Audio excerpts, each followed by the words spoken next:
আমরা যারা 1990 থেকে 2005 সালের মধ্যে জন্ম নিয়েছি, আমরা বিশেষ কোনো কিছুই ছিলাম না, তবে আমরা ভাগ্যবান ছিলাম।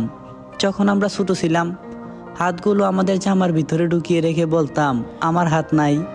এক ধরনের কলম ছিল যার কালি ছিল 4 ধরনের, তার 4টা বোতামও ছিল।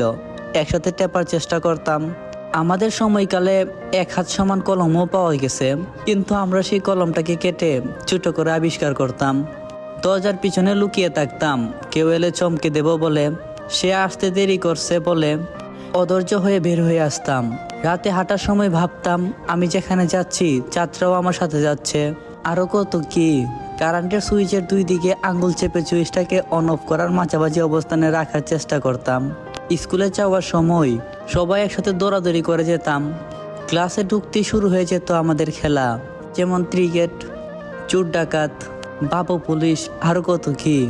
অনেক সময় তো স্কুলটাও ফাঁকি দিয়ে কয়েকজন বন্ধু মিলে একসাথে ঘুরতে যেতাম, আড্ডা দিতাম। 1 টাকার রঙিন বা নারিকলি আইসক্রিম খেতাম। খাওয়াই মেটাই না খেতে পারলে মনটা খারাপ হয়ে যেত। হঠাৎ আকাশ দিয়ে হেলিকপ্টার গেলে সবাই রুম থেকে বের হয়ে আকাশের দিকে তাকিয়ে থাকতাম। স্কুল ছুটি হলে দৌড়ে বাসায় আসতাম, মিনা কার্টুন দেখবো, সিসিমপুর দেখবো। শুক্রবার দুপুরে 3টা থেকে অপেক্ষা শুরু করতাম কখন বিটিভিতে সিনেমা শুরু হবে, এবং সন্ধ্যায় আলিফ লাইলা, সিংবাদ, রবিনহুড মাইক্রোবার দেখার জন্য পুরো 1 সপ্তাহ অপেক্ষা করতাম। কোনো ধরনের ফল খেতে গেলে ভুলে যদি তার বিচিটা আমাদের পেটে চলে যেত, তখন আমরা দুশ্চিন্তা করতাম পেটের ভিতরে গাছ হবে কিনা।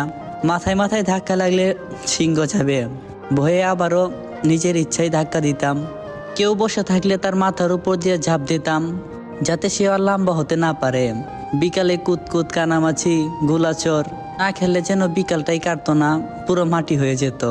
ফাইনাল পরীক্ষা শেষ হলে তো সকালে পড়া নেই, এত মজা লাগতো যা বলার বাইরে। নানু বাড়ি, দাদু বাড়ি যাওয়ার এইটাই তো ছিল সময়। ব্যাডমিন্টন, ক্যারাম, লুডো না খেললে যেন রাতটাই ভালো কাটতো না।